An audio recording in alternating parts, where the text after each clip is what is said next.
Hello everyone, this is Ayushi and I am back with Psychology Lecture Series for Class 11.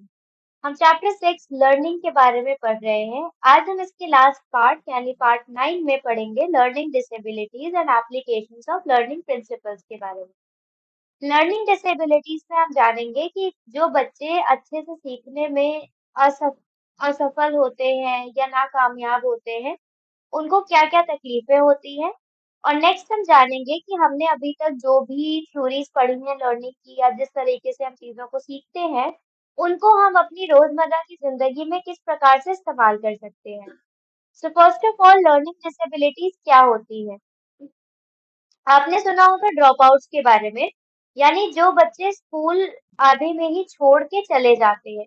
Drop outs का बहुत reason हो सकता है, जैसे कि उन्हें कोई मेंटल प्रॉब्लम हो गई हो, सामाजिक डिस्टरबेंस हो, उनको मानसिक कोई प्रॉब्लम हुई हो, उनकी इकोनॉमिक कंडीशंस खराब हो, वो अफोर्ड ना कर सके, या उनके एनवायरनमेंट में कुछ ऐसे चेंजेस आए हो जैसे डिजास्टर्स कि उन्हें स्कूल छोड़ना पड़े। एक और प्रॉब्लम होती है जिसकी वजह से लोग छोड़ते हैं स्कूल यानी ड्रॉप आउट होते हैं, जो होता है लर्निंग डिसेबिलिटी, यानी कि लोग चीजों को सीखने में नाकामयाब हो जाते हैं। लर्निंग डिसेबिलिटी जो होती है वो स्कूल एजुकेशन को बहुत मुश्किल बना देती है क्योंकि लोग स्किल्स को और ज्ञान को सीख नहीं पाते हैं। लर्निंग डिसेबिलिटी बहुत सारे डिसऑर्डर्स होते हैं जिनमें लोगों को सीखने में, लिखने में, पढ़ने में या बोलने में प्रॉब्लम होती है। इनके जो सोर्सेस होते हैं यानी ये जहाँ से उत्पन्न होते हैं वो लोगों के बचपन में ही होते हैं, उनके function of central nervous system से। यानी कि जब इंसान का सेंट्रल नर्वस सिस्टम यानी ब्रेन और स्पाइनल कॉर्ड अच्छे से काम नहीं करता है तो उसे लर्निंग डिसेबिलिटीज हो सकती है। ऐसा नहीं है कि लर्निंग डिसेबिलिटीज को ठीक नहीं किया जा सकता।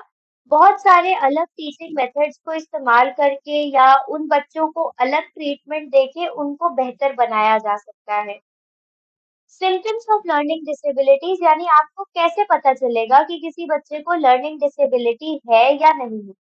पहला है उस बच्चे को लिखने में प्रॉब्लम होगी और पढ़ने में प्रॉब्लम होगी, वो रीड नहीं कर पाएगा और राइट नहीं कर पाएगा। उसको कभी-कभी सुनने में भी प्रॉब्लम हो सकती है। जो बच्चे लर्निंग डिसेबल्ड होते हैं, वो एक जगह पर ध्यान केंद्रित नहीं कर पाते हैं, वो आसानी से डिस्ट्रैक्ट हो जाते हैं। इनअटेंशन हाइपर एक्टिविटी को जनरेट करती है, यानी कि अच्छे से ध्यान ना केंद्रित कर पाने की वजह से वो बच्चे बहुत हाइपर एक्टिव हो जाते हैं, यानी इधर-उधर घूमते-फिरते रहते हैं। उन बच्चों में पुअर स्पेस ओरिएंटेशन होता है, यानी कि वो समझ नहीं पाते हैं कि उन्हें कितनी जगह चाहिए या कितनी जगह में उन्हें बसना है, यानी कि उन्हें जगह का महत्व नहीं समझ में आता है। उन्हें समय का मतलब नहीं पता होता है, समय के बारे में वो समझ नहीं पाते हैं। ऐसे बच्चे जो होते हैं वो आसानी से नई परिस्थितियों में या नए वातावरण में अपने आप को ढाल नहीं पाते हैं और आसानी से खो जाते हैं। उन्हें डायरेक्शंस में कन्फ्यूजन होता है, यानी वो लेफ्ट राइट नहीं बता पाते हैं। लर्निंग डिसेबल्ड चिल्ड्रन में पुअर मोटर कोऑर्डिनेशन होता है, यानी कि उनके हाथ पैर अच्छे से काम नहीं करते हैं जितना तेज उनका दिमाग काम करता है। उनकी मैनुअल डेक्स्टैरिटी खराब होती है, यानी कि थंब और फर्स्ट फिंगर के बीच का कनेक्शन अच्छा नहीं होता है।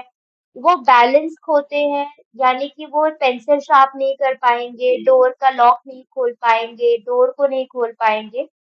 ऐसे बच्चे होते हैं वो ओरल डायरेक्शंस यानी उन्हें जो चीज़ बोली जाती है वो अच्छे से सुन के समझ के कर नहीं पाते हैं। वो रिलेशनशिप्स मिसजज कर लेते हैं, यानी उन्हें पता नहीं होता है कि कौन लोग अच्छे हैं, कौन लोग बुरे हैं। वो लोगों की बॉडी लैंग्वेज भी नहीं समझ पाते हैं, यानी किस प्रकार से इंसान उनसे बात करने की कोशिश कर रहा है तो वो समझ नहीं पाएँगे। उन्हें परसेप्चुअल डिसऑर्डर्स भी हो सकते हैं, यानी कि उन्हें देखने में, सुनने में, चीज़ों को महसूस करने में प्रॉब्लम्स हो। ज़्यादातर जो भी लर्निंग डिसेबल्ड बच्चे होते हैं, उन्हें डिस्लेक्सिया होता है, यानी कि वो लेटर्स को यानी शब्दों को कॉपी नहीं कर पाते हैं। उन्हें पी और क्यू में कन्फ्यूजन होता है या बी और डी में कन्फ्यूजन होता है। डिस्लेक्सिया का सबसे अच्छा एग्जाम्पल होता है तारे ज़मीन पर। इस मूवी में आपने देखा होगा कि जो बच्चा था उसे बोर्ड पे लिखे हुए लेटर्स अच्छे से पढ़ नहीं पाता था, वो लिख नहीं पाता था। फिर उसकी लाइफ में एक टीचर आता है जो उसे उन चीज़ों को समझता है कि उसे क्या प्रॉब्लम है और उस प्रॉब्लम को ठीक करके उस बच्चे को और बेटर बना लेता है। यानी कि लर्निंग डिसेबिलिटी जो है वो ठीक की जा सकती है, जैसे कि तारे ज़मीन में उस टीचर ने ठीक की थी। नेक्स्ट बात करेंगे एप्लीकेशंस ऑफ लर्निंग प्रिंसिपल्स की, यानी कि लर्निंग की जो भी थ्योरीज हैं इनको हम अपनी डेली लाइफ में कैसे इस्तेमाल कर सकते हैं। पहला है ऑर्गेनाइजेशंस में कई प्रॉब्लम होती है, जैसे कि जो वर्कर्स होते हैं या जो लोग होते हैं वो ज्यादातर एब्सेंट होते हैं, छुट्टी लेते हैं, मेडिकल लीव लेते हैं, डिसिप्लिन में प्रॉब्लम होती है और ऐसी कई सारी प्रॉब्लम होती है जिनको हम लर्निंग प्रिंसिपल्स के द्वारा ठीक कर सकते हैं।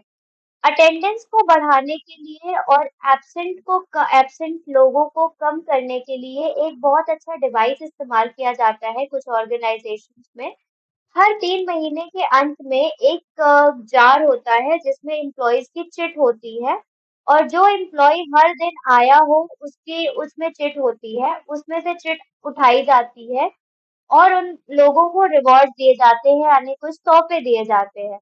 तो ये जो तरीका होता है इसके द्वारा लोगों को लगता है कि वो उन्हें ऑफिस जाना चाहिए, एब्सेंट कम होना चाहिए तो उन्हें रिवॉर्ड्स मिलेंगे। तो इस तरीके के द्वारा लोग अटेंडेंस बढ़ाते हैं और एब्सेंटीज्म कम करते हैं। दूसरा है कि जो एम्प्लॉय पूरे साल तक मेडिकल लीव पे नहीं गया हो उसे कुछ बेनिफिट्स दिए जाते हैं। इसका ये फायदा होता है कि जो एम्प्लॉइज को बेनिफिट्स मिले हैं वो देखते हैं कि मेडिकल लीव पे ना जाने की वजह से उन्हें बेहतर चीजें मिल रही हैं, तो इसलिए वो मेडिकल लीव कम लेने लगते हैं। डिसिप्लिन बढ़ाने के लिए मैनेजर्स को मॉडल की तरह इस्तेमाल किया जाता है जिनको देखकर एम्प्लॉय सीखे और उनको ऑब्जर्व कर कर उनके अस्तित्व को अपने अंदर ढालने की कोशिश करें। लर्निंग प्रिंसिपल्स को इस्तेमाल करके कई थेरेपीज भी बनाई गई हैं जो डिसऑर्डर्स को ठीक कर सकती हैं। इनमें से पहली है इम्प्लोसिव थेरेपी एंड फ्लडिंग, जो लोगों के दुख को कम करती है। यानी कि इरेशनल एंड अनफाउंडेड फियर को इम्प्लोसिव थेरेपी और फ्लडिंग कम करती है, जो एक लर्निंग प्रिंसिपल है। इम्प्लोसिव थेरेपी होती है कि इंसान को पहले जिस चीज से वो डरता है उसके उसके बारे में इमेजिन कराया जाए, उसके बाद उस चीज के बारे में उसे बताया जाता है कि वो चीज ऐसी दिखती है, ऐसी होती है। फिर उसके बाद फ्लडिंग ऐसा तरीका होता है जिसमें उस इंसान को वाकई में उस वस्तु से रूबरू कराया जाता है, उससे वो मिलता है, उससे उसको देखता है। इसके द्वारा वो ट्रीटमेंट के दौरान वो उस वस्तु से डरना बंद कर देता है। दूसरा होता है सिस्टमैटिक डिसेंसिटाइजेशन, जिसके बारे में हमने ऑलरेडी पढ़ा था। इसको फोबिया को और डरों को ठीक करने में इस्तेमाल किया जाता है।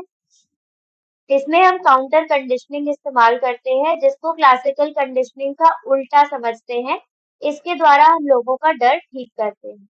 तीसरा है एवर्सिव थेरेपी। इसके द्वारा हम लोगों की बुरी आदतों को खत्म करते हैं जो उनकी सेहत के लिए और खुशी के लिए हानिकारक होती है। इस थेरेपी में उनकी जो बुरी आदतें हैं उनको ऐसी चीज के साथ जोड़ा जाता है जो उनको दर्द दे या उनको पीड़ा दे, जिसकी वजह से वो बुरी आदत इंसान छोड़ देता है। फॉर एग्जाम्पल जो इंसान बहुत ज्यादा अल्कोहल पीता है उसको ऐसी ड्रग दी जाए कि अल्कोहल पीने के बाद वो ड्रग लेकर उस इंसान को वॉमिटिंग हो, तो जब वो इंसान बार बार वॉमिटिंग करेगा तो वो अल्कोहल कंज्यूम करना बंद कर देगा क्योंकि उसको लगेगा कि उस अल्कोहल की वजह से उसे वॉमिटिंग हो रही है। नेक्स्ट है मॉडलिंग और रीइंफोर्समेंट को अच्छे से इस्तेमाल करके हम अपनी जिंदगी को बेहतर बना सकते हैं। जो लोग बहुत ज़्यादा शाय होते हैं या बहुत ज़्यादा शर्माते हैं, वो एक-दूसरे से मिल नहीं पाते हैं, अपने समाज में लोगों से बातचीत नहीं कर पाते हैं, उनके साथ हम असोर्टेटिव लर्निंग प्रोसीजर को इस्तेमाल करके इस तकलीफ को कम करते हैं। नेक्स्ट है बायोफीडबैक ट्रीटमेंट। बायोफीडबैक ट्रीटमेंट ऐसे लोगों को दिया जाता है जिनको कुछ तकलीफों की वजह से शारीरिक दिक्कत होने लगती है, जैसे कि सांस लेने में तकलीफ होती है, खाना खाने का मन नहीं करता, ब्लड प्रेशर बढ़ जाता है। इस तकनीक में हम क्या करते हैं कि क्लासिकल कंडीशनिंग और इंस्ट्रूमेंटल कंडीशनिंग को जोड़कर इंसान की तकलीफ को सॉल्व करते हैं। बायो फीडबैक में एक इंसान का एक शारीरिक चीज को मॉनिटर किया जाता है और उस इंसान को जानकारी दी जाती है कि आपका वो चीज नॉर्मल कंडीशनिंग में चल रहा है, जिसकी वजह से उसकी शारीरिक चीजें बेहतर हो जाती हैं। फॉर एग्जाम्पल, अगर एक इंसान है, उसका हमेशा निरंतर ब्लड प्रेशर मॉनिटर किया जा रहा है बीपी की मशीन पे, और उसको इसकी जानकारी दी जा रही है कि आपका बीपी नॉर्मल है, तो उस इंसान को नॉर्मल लगेगा और उसका बीपी नॉर्मल हो जाएगा। नेक्स्ट है एजुकेशनल ऑब्जेक्टिव्स, यानी स्कूल में लर्निंग प्रोसीजर्स को भी अप्लाई किया जाता है, जैसे कि classical conditioning, operant conditioning, verbal, observational and skill learning. जो बच्चे होते हैं, स्कूल में उन्हें काफी तरीके या परिस्थितियां दी जाती हैं जिनमें वो नई नई चीजें सीख सके। टीचर्स जो होते हैं वो मॉडल्स की तरह एक्ट करते हैं, जो बच्चों को देखकर सीखने में मदद करते हैं, यानी बच्चे अपने टीचर्स को देखते हैं, उनका व्यवहार देखते हैं और उनके व्यवहारों को देखकर वो सीखते हैं, यानी कि ऑब्जर्वेशन टेक्निक के द्वारा वो उनके व्यवहार ऑब्जर्व करके सीखते हैं कि उन्हें समाज में किस प्रकार से व्यवहार करना है। स्टूडेंट्स को प्रैक्टिस करने की अपॉर्चुनिटीज दी जाती हैं, जैसे कि उनको होमवर्क्स दिए जाते हैं ताकि वो नई नई स्किल्स को सीखें। Learning principles child rearing practices में इस्तेमाल की जाती हैं, यानी कि माता पिता बच्चों को लर्निंग प्रिंसिपल्स के द्वारा एक सामाजिक इंसान बनाते हैं। क्लासिकल कंडीशनिंग के द्वारा पेरेंट्स अपने बच्चों को सिखाते हैं कि उन्हें किस चीजों से खतरा हो सकता है, क्या चीजें उनके लिए सेफ है। चिल्ड्रन के जो बच्चों के जो व्यवहार होते हैं वो ऑपरेंट कंडीशनिंग के द्वारा बदले जा सकते हैं, यानी कि जब वो अच्छा व्यवहार करे तो उन्हें रिवॉर्ड दिया जाए, जब बुरा व्यवहार करे तो पनिश किया जाए। तो रिवॉर्ड देने से अच्छा व्यवहार और बढ़ेगा और पनिश करने से वो व्यवहार कम होगा। पेरेंट्स जो होते हैं वो भी टीचर्स की तरह अपने बच्चों के लिए एक मेंटोर या मॉडल बनते हैं, ताकि बच्चे उन्हें देखकर सीखें कि उन्हें समाज में किस प्रकार से व्यवहार करना है।